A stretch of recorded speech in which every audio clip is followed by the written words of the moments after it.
آج ہم یہاں پہ جمع ہوئے ہیں جو اللہ تعالیٰ نے ہمیں بہت بڑی فتح عطا فرمائی ہے.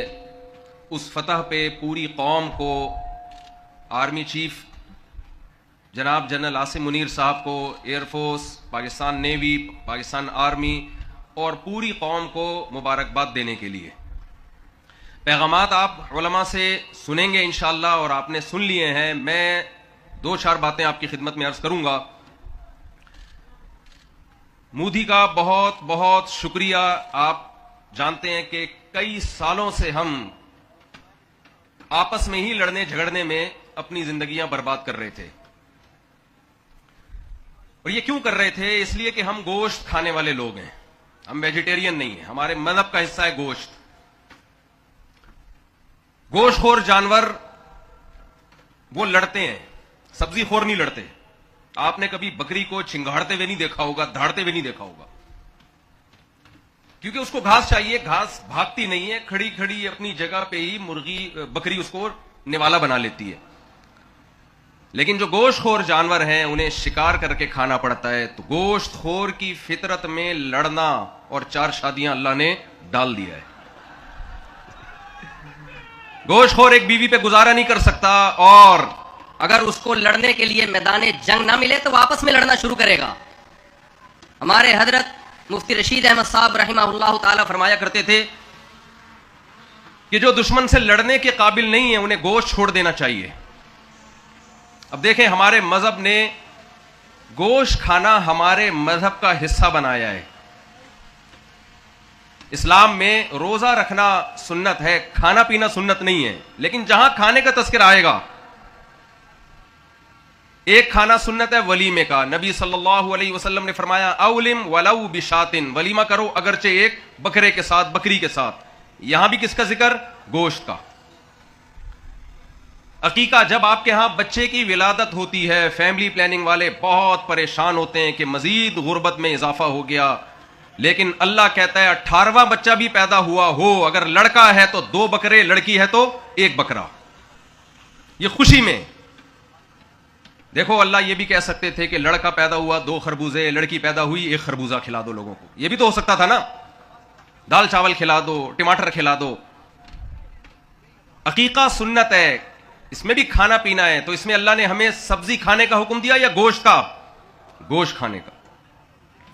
جب ہم حج کرنے جاتے ہیں، ایک سفر میں حج اور عمرہ کرتے ہیں جسے حج تمتع کہا جاتا ہے، تو شکرانے کے طور پر ہمیں جانور ذبح کرنے کا اور اس کے گوشت کھانے یا کھلانے کا حکم ہے. یہاں بھی کیا ہے؟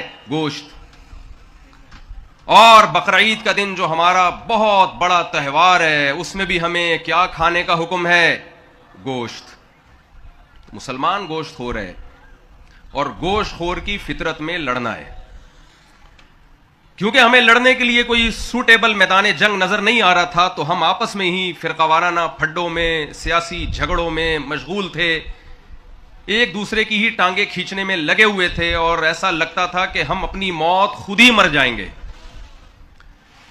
اللہ جزائے خیر دے نریندر مودی کو. اس نے وقت کی نزاکت کا احساس کیا پاکستان کو بچانے کے لیے. اس کو پتا تھا کہ یہ گوشت کھاتے ہیں، ایسا نہ ہو یہ لڑکے ختم ہو جائیں آپس میں. اس نے میدان جنگ گرما دیا. اور اللہ ہماری فوج کے حوصلے کو اور بلند کرے، جس نے سر پوری دنیا میں فخر سے بلند کر دیا. یہ جنگ سب نے مل کے جیتی ہے. سب سے پہلے اس میں ہمیں شکر ادا کرنا چاہیے اللہ رب العزت کا. ان ینصرکم اللہ فلا غالب لکم. اللہ کہتا ہے اگر اللہ تمہاری مدد کرے گا کوئی تم پہ غالب نہیں آ سکتا. سب سے پہلے ہم کس کا شکر ادا کرتے ہیں؟ اللہ کا. اس کے بعد ہم اپنی فوج کا شکر ادا کرتے ہیں، جن میں سب سے پہلے آرمی رہ رہا ہے. یہ بھی سوچنے کی بات ہے، ہمارا دشمن ہماری فوج کو ایک مذہبی فوج کہتا ہے، اور جو ملک کے غدار ہیں وہ اس آرمی کو، فوج کو سیکولر فوج کہتے ہیں. اس جنگ میں جیتنے کے بعد ہمیں معلوم ہو گیا، یقین ہو گیا کہ ہماری فوج ایک سیکولر فوج نہیں ہے. مذہب اور اسلام پہ اور اللہ کے نام پہ مر مٹنے کے لیے شہادت کا جذبہ رکھنے والی فوج ہے، اور یہ جذبہ ایک سیکولر اور لبرل فوج میں ہو نہیں سکتا. اس کے بعد ہم شکریہ ادا کرتے ہیں سب سے زیادہ ایئر فورس کا، جن کے شاہینوں نے چند گھنٹوں میں کایا پلٹ دی. لوگ کہہ رہے ہیں بھائی تھوڑا سا تو لڑتے، اتنی جلدی کیا ہو گیا؟ کیا تباہی مچائی ہے؟ پوری دنیا کا میڈیا آج ہماری تعریفیں کر رہا ہے. پھر پاکستان آرمی، پاکستان نیوی. اچھا، جب ہمیں اطلاع ملی رات کو کہ انڈین نیوی نے بھی کراچی کے قریب سفر کرنا شروع کر دیا ہے، تو میں نے ساتھیوں سے کہا ہمیں سمندری جہاد کے فضائل پر کچھ بیان دینا چاہیے. میں گھر آیا، میں نے کہا تھوڑی دیر آرام کرتا ہوں اور جا کے پھر کتابیں کھولتا ہوں حدیث کی، اور سمندر کی لڑائی کے فضائل جو اللہ اس کے رسول صلی اللہ علیہ وسلم نے بیان کیے ہیں وہ ہم قوم کے سامنے لاتے ہیں تاکہ ہماری نیوی کو حوصلہ ملے. میں آیا اپنے آفس بیٹھنے کے لیے تو صاحب آئے، میں نے کہا بھائی ایسے کر رہا ہوں. انہوں نے کہا پروگرام بڑھ چکا ہے، اب اس کی ضرورت نہیں ہے، نیوی تک ہم پہنچے ہی نہیں ہیں. بھائی کیا کہہ رہے ہو؟ ابھی تو جنگ شروع ہوئی ہے. انہوں نے کہا شروع نہیں، ختم ہو گئی ہے. یقین نہیں آ رہا تھا اور پھر یقین آ گیا الحمدللہ. مضبوط قوم گھبراتی ہے، نیندیں اڑتی ہیں. ہماری قوم میمز بنانے سے ہی فرصت نہیں مل، ابھی تک چل رہی ہیں میمز. رافیل کا وہ کباڑ والے کا کباڑ بنا کے اس کو لوگ پرانا لویا لے لو، اور وہ آپ نے دیکھا ہوگا ابھی بھی ہو سکتا ہے شیرشاہ مارکیٹ میں رافیل کے پرزے مل رہے ہوں. قوم نے بھی یہ جنگ لڑی ہے، ہمارے حکمرانوں نے بھی یہ جنگ لڑی ہے. اور بہت اہم بات یہ کہ قوم نے جس طرح تمام تر سیاسی اختلافات بھلا کے فوج کا ساتھ دیا، اس پہ ہم قوم کو بھی سلام پیش کرتے ہیں. اور یہ بھی ایمان کی علامت ہے. آج ویڈیوز آ رہی ہیں انڈین فوجیوں کی لاشیں جب ان کے گھر کی موت اور اللہ کا انکار کرنے والے. تو میں تو بہت چھوٹا آدمی ہوں، یہاں بڑے بڑے علماء کے آپ بیان سنیں گے.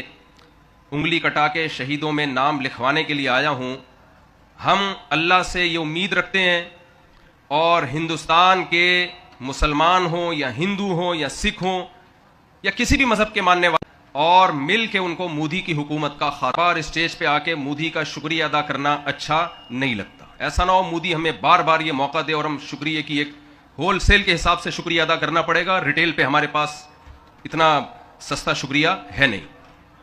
تو اگر ہندوستان کی عوام میں کچھ غیرت ہے، عقل ہے، شعور ہے، تو ان سب کو مودی کے خلاف متحد ہو کر اس کی حکومت کا خاتمہ کر دینا چاہیے.